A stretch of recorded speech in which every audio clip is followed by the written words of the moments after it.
Samson's vengeance on the Philistines. After on, at the time of wheat harvest, Samson took a young goat and went to visit his wife. He said, "I am going to my wife's room," but her father would not let him go in. "I was so sure you hate her," he said, "that I gave her to your companion.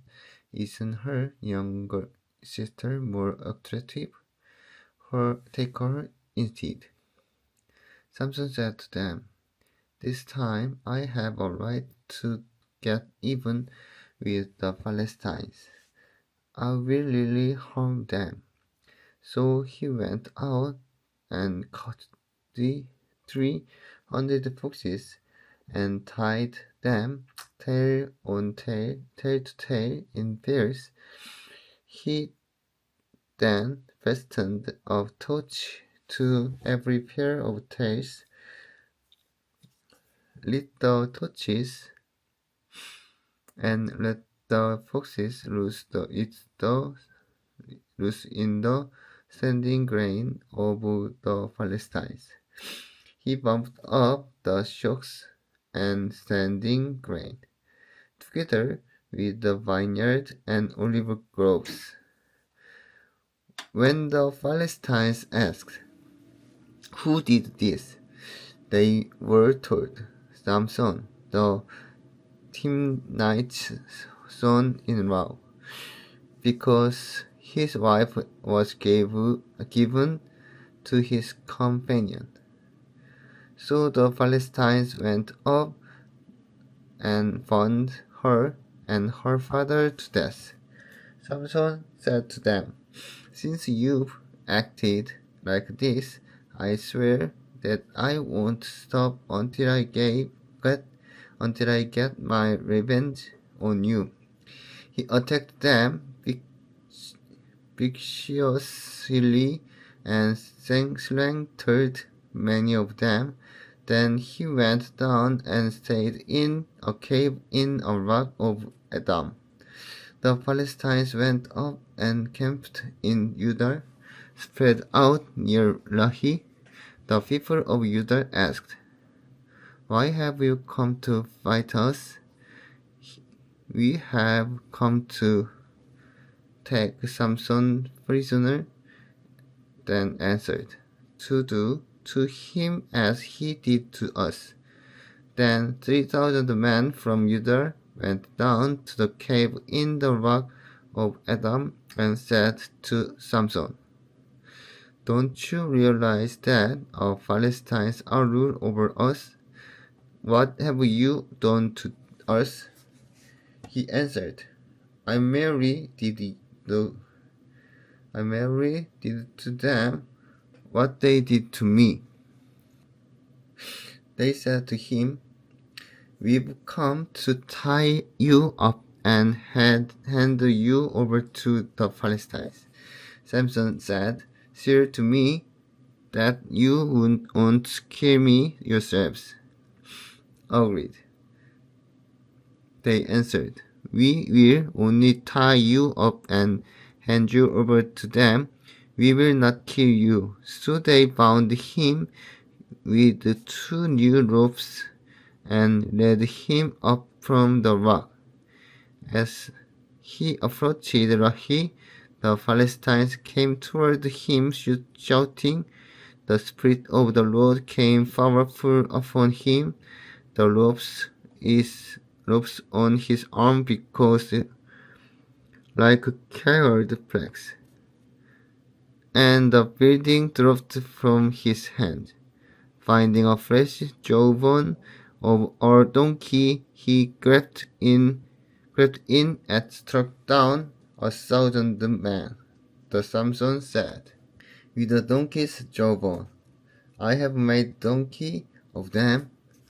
With a donkey's jawbone, I have killed 1,000 men." When he finished speaking, he threw away the jawbone, and the place was called Ramath Lahi. Because he was very thirsty, he cried out to Lord, You have given your servant this great victory. Must I now die of thirst and fall into the hand of the uncircumcised? Then God opened up the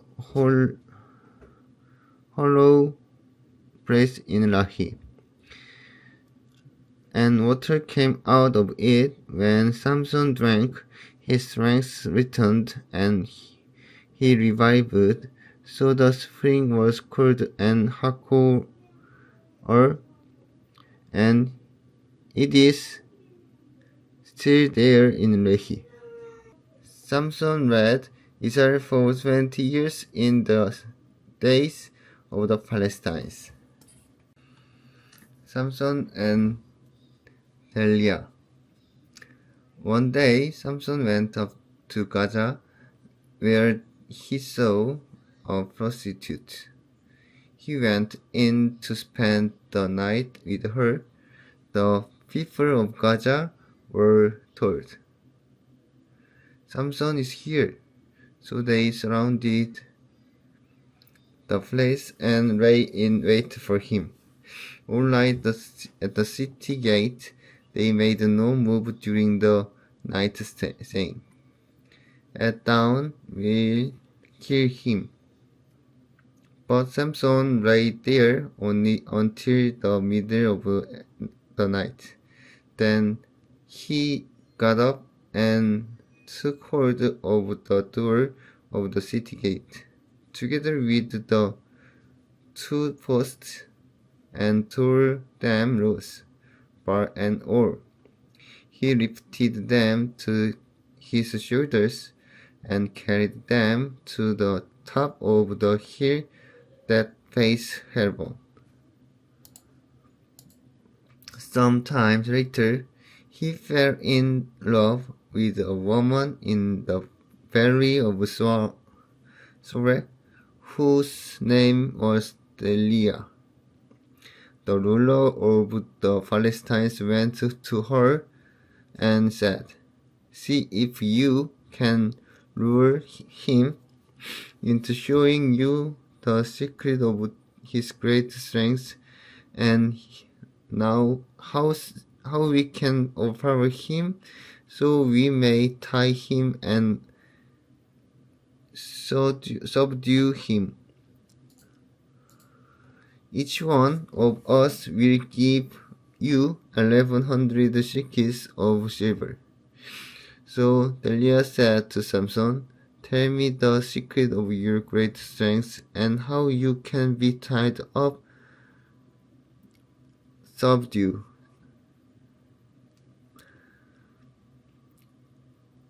Samson answered her, "If anyone tie me with 7 fresh bow strings that have not been dried, I will become as weak as any other man." Then the ruler of the Philistines brought her 7 fresh bow strings that had not been dried, and she tied him with them. With the man hidden in the room, she called him, "Samson, the Philistines are upon you." But he snapped the bowstrings as easily as a piece of string snaps when it comes close to a flame. So the secret of his strength was not discovered. Then Delilah said to Samson, "You have made a fool of me. You lied to me. Come now, tell me how you can be tied." He said, "If anyone tie me securely, if new ropes, they have never been used, I will become as weak as any other man." So Delilah took new ropes and tied him with them. Then, with man hidden in the room, she called to him, "Samson, the Philistines are upon you." But he snapped the ropes of his arms as if they were thread.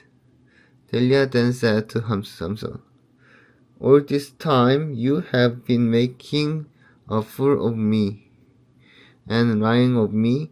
Tell me how you can be tied." He replied, "If you weave the seventh brand of the head into the fabric on the loom and tighten it with the pin, I will come as weak as any other man." So while he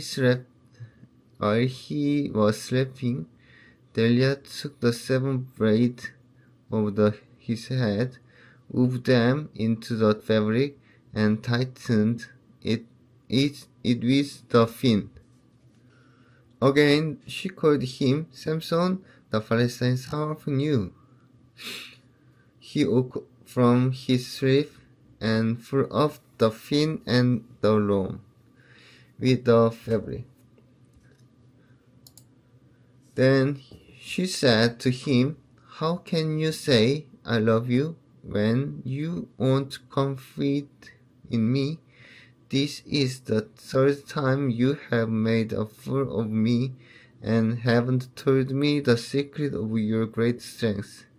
With such nagging, she frightened him day after day until he was sick to death over it. So he told her everything. "No razor has ever been used on my head," he said, "because I have been a Nazarite dedicated to God from my mother's womb. If my head were shaving, my strength would leave me, and I would become as weak as any other man." When Delia saw that he told her everything, she sent word to the ruler of the Philistines, "Come back once more. He has told me everything."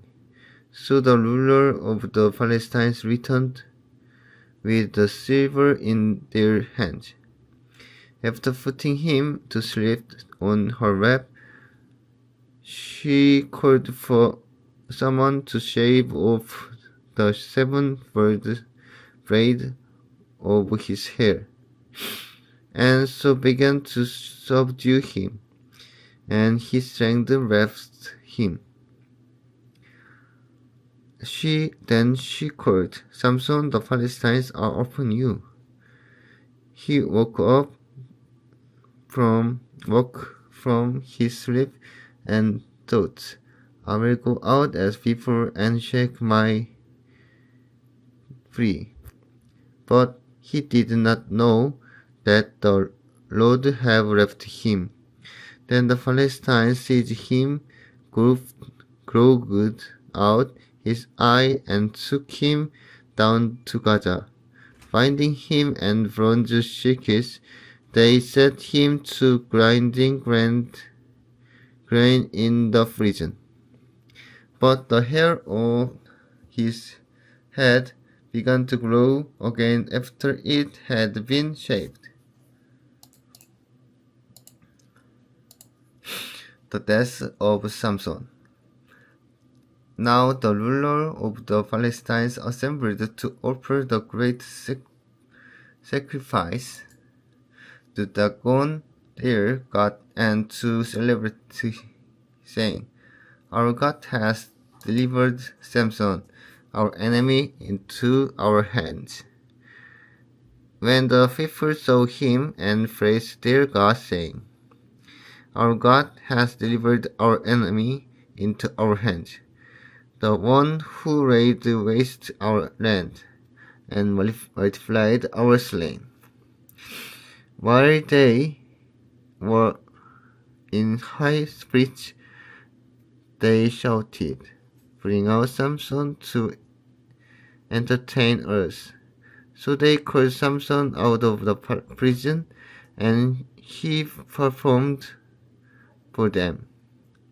When they stood him among his pillars, Samson said to the servant who held his hands, "Put me where I can feel the pillars that support the temple, so that I may lean against them." Now the temple was crowded with men and women. All the rulers of the Palestinians were there. And on the roof were about 3,000 men and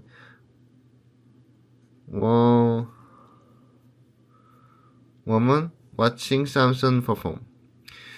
Then Samson prayed the Lord, "Sovereign Lord, remember me, please God. Strengthen me just once more, and let me with one blow get revenge on the Palestine for my 2 eyes." Then Samson reached toward the 2 central pillars on which the temple stood. Bracing himself against them, his right hand on the one and his left hand on the other, Samson said, "Let me die with the Palestinians." Then he pushed with all his might, and down came the temple on the ruler and all the people in it. Thus he killed many more when he died than while he lived. Then his brothers and his father's whole family went down to get him. They brought him back and buried him between Jorah and Eshtaol in the tomb of Manoah, his father. He had led Israel 20 years. Micah's idol.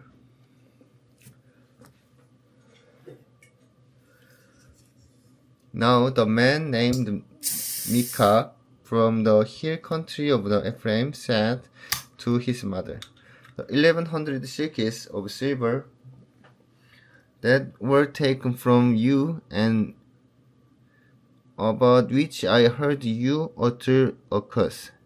I have that silver with me. I took it.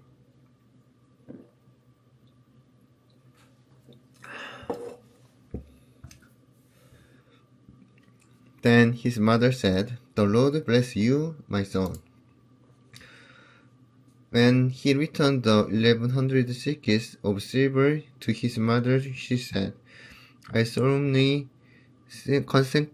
consecrate my silver to the Lord for my son to make an image overlaid with silver. I will give it back to you." So after he returned the silver to his mother, she took 200 shekels of silver and gave them to a silversmith, who used them to make the idol, and it was put in Micah's house. Now this man Micah had a shrine, and he made an effort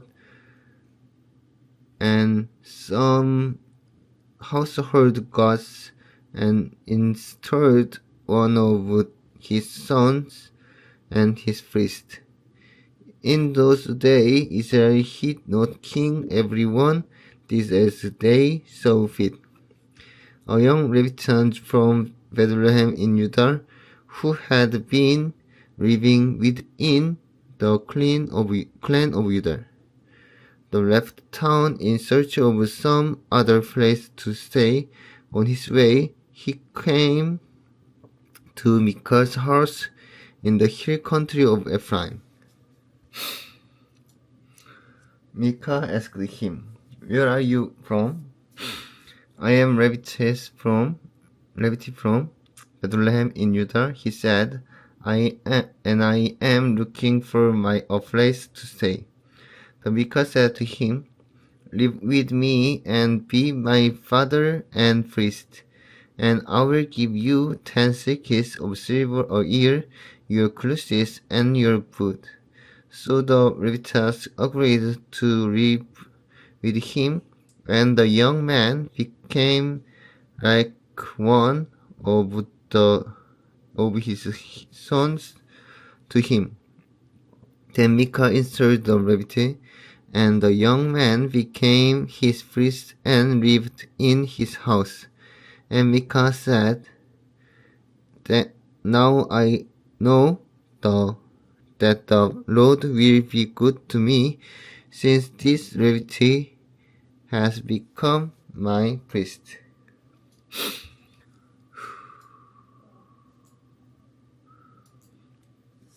Micah said, "The Danites settled in Laish.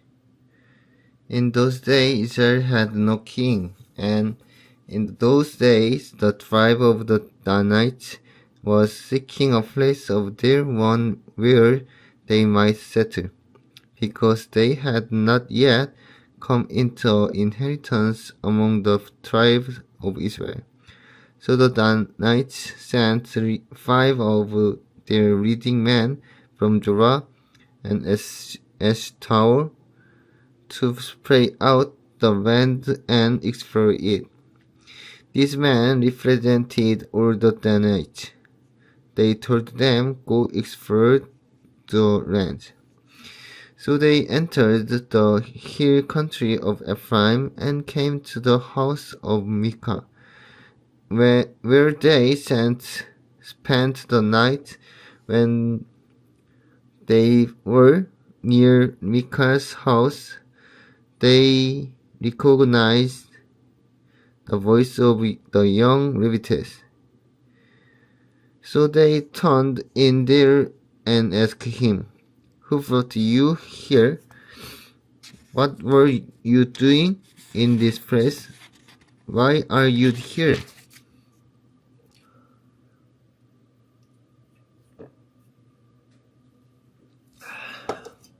He told to them what Micah had done for him, and said, "He hired me, and I am his priest." Then they said to him, "Please inquire of the God of Ron whether our journey will be successful." The priest answered them, "Go in peace. Your journey has the Lord's approval." So the 5 men left the camp to Laish, where they saw that the people were living in safety, like a Sidonians, at peace and secure, and since their land lacking nothing. Then they were prosperous. Also they lived a long way from the Sidonians and had no relationship with anyone else.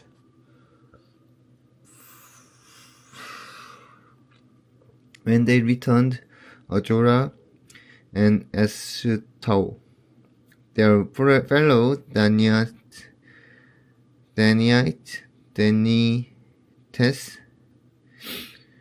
asked them, "How did you find things?" They answered, "Come on, let's attack them. We have seen the land, and it is very good. Aren't going to do something? Don't hesitate to go there and take it over. When you get there, you will find an unsuspecting people and a spacious land that God has put into your hands. A land that lacks nothing whatever. Then 600 men of the Danites, armed for battle, set out from Zorah and Eshtaol. On their way they set up came near Kiriath Jearim in Judah. This is why the place west of Kiriath Jearim is called Mahane Dan to this day. From there they went on to the hill country of Ephraim and came to Micah's house. Then the 5 men who had spied out the land of Rashi said to their fellow Danites, "Do you know that one of these houses has an ephod, some household gods, and an image overlaid with silver? Now you know what to do." So they turned in their and went to the house of the young Levite and Micah's place and greeted him.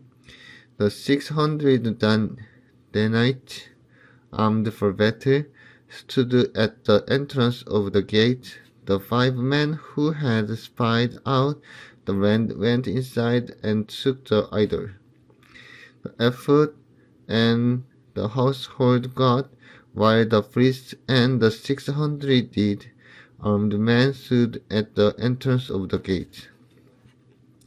When the 5 men went into Micah's house and took the idol, the ephod, and the household gods, the priest said to them, "And what are you doing?" They answered him, "Be quiet, don't say a word. Come with us and be our fathers and priests. Isn't it better that you serve a tribe and clan in Israel as priests rather than just one man's household?" The priest was very pleased. He took the ephod, the household god, and the idol and went along with the people, putting their little children, their livestock, and their possessions in front of them. They turned away and left. When they had gone some distance from Micah's house, the men who lived near Micah were called together and overtook the Danites as they shouted after them. The Danites turned and said to Micah, "What's the matter with you? Then you called out from men to fight?" He replied, "You took the gods I made and my priests and went away. What also do I have? How can you ask? What's the matter with you?" The Danites answered, "Don't argue with us, or some of the men may get angry and attack you, and you and your family will lose your lives." So the Danites went their way, and Micah, seeing that they were too strong for him, turned around and went back home. Then they took that Micah had made, and his priests went on the rush against the foe at peace and secure. They attacked them with the sword that burned down their city. There was no one to rescue them because They lived a long way from Sidon and had no relationship with anyone else. The city was in the valley near Beth Rehob. The Danites rebuilt the city and settled there. They named it Dan after their ancestor Dan, who was born to Israel. Thus the city used to be called Rashi. There the Danites set up for themselves the idol. And Jonathan, son of Gershom, the son of Moses, and his son were priests for the tribe of Dan until the time of the captivity of the land. They continued to use the idol Micah had made. All the time, the houses of the god was in Shilho.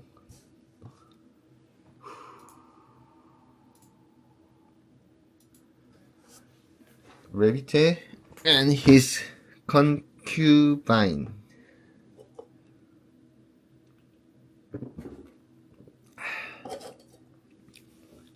In those days, Israel had no king.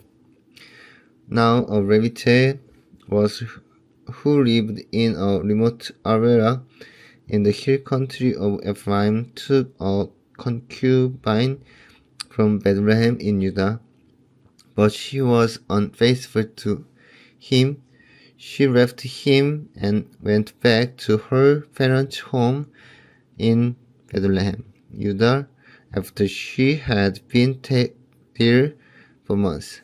Her husband went to her to persuade her to return. He had with his servant and 2 donkeys. She took him into her parents' home, and when her father saw him, he gladly welcomed him. His father-in-law, the woman's father, prevailed it on him to stay, so he remained with him 3 days, eating and drinking and sleeping there. On the 4th day, they got up early, and he prepared to leave. But the woman's father said to son-in-law, refresh yourselves with something to eat.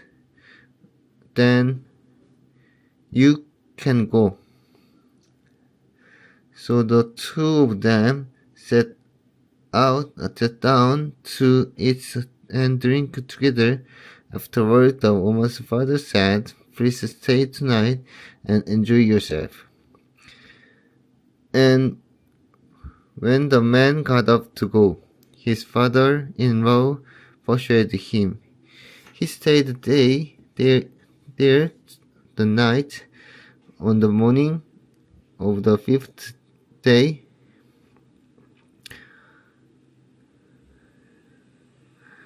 when he rose to go, the woman's father said, refresh yourself, wait till afternoon. So the 2 of them ate together.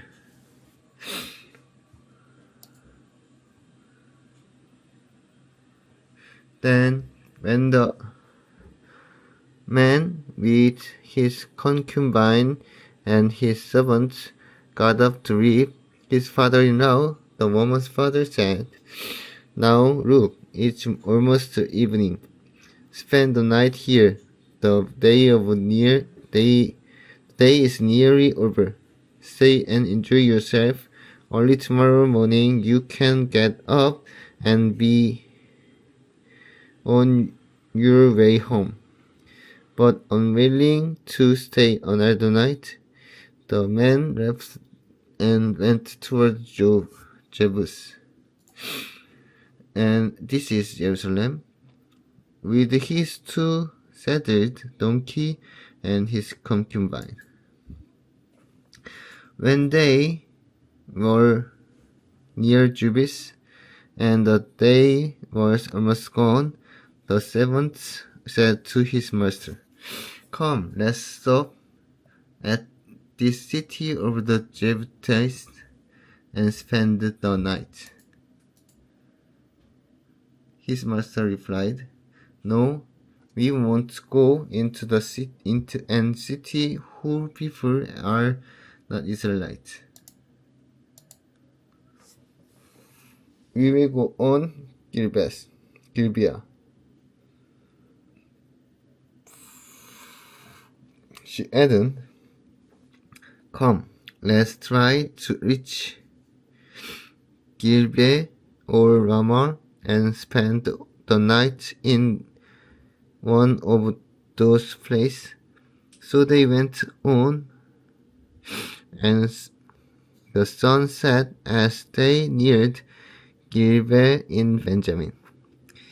There they stopped to spend in the night. They went up and sat in the city. There they stopped to spend the night. They went to set in city, scared, but no one took them in for the night. That evening an old man from the hill country of Ephraim, who was living in Gibeah, the inheritance of the Pharisees were Benjaminites, came in from his work in the field. When they looked and saw the traveler in the city square, the old man asked, "Where you are going? Where did you come from?" He answered, "We are on the way from Bethlehem in Judah to a remote area in the hill country of Ephraim, where I live. I have been to Bethlehem in Judah, and now I am going to the house of the Lord. No one has taken me in for the night. We have both stew and food for our donkeys, and bread and wine for ourselves, your servant, me, the woman, and the young man with us. We don't need anything."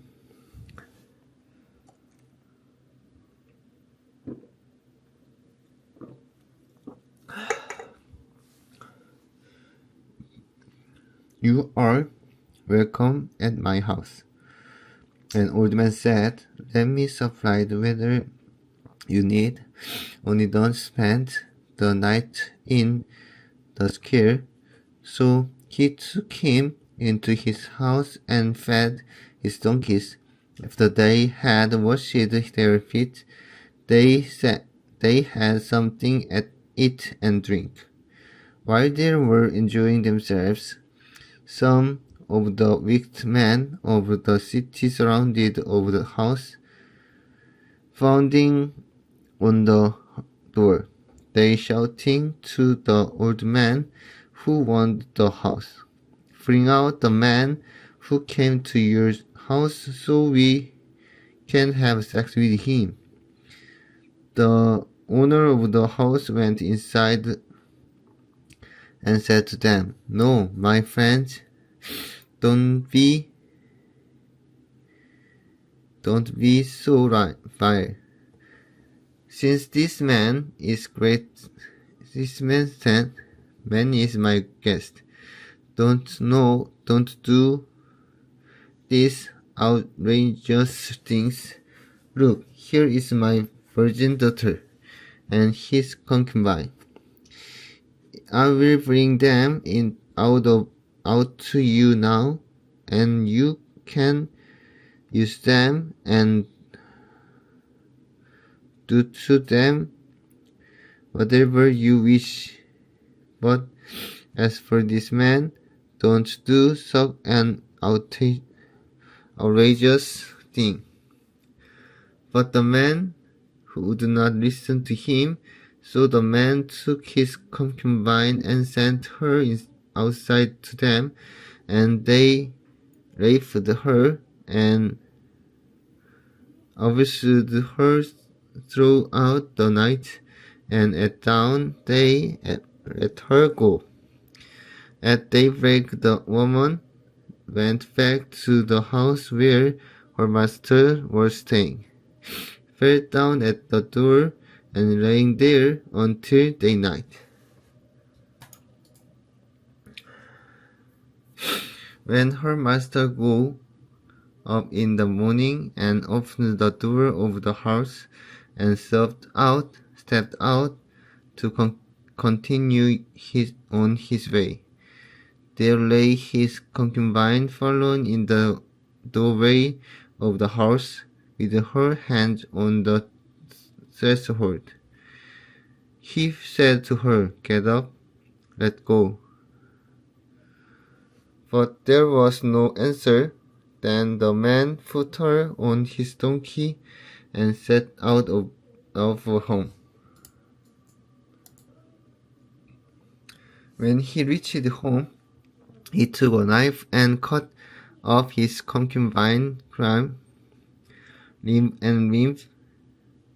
into 12 parts and sent them into all the areas of Israel. Everyone who saw it was saying to another, "Such a thing has never been seen or done, not since the day the Israelites came up out of Egypt.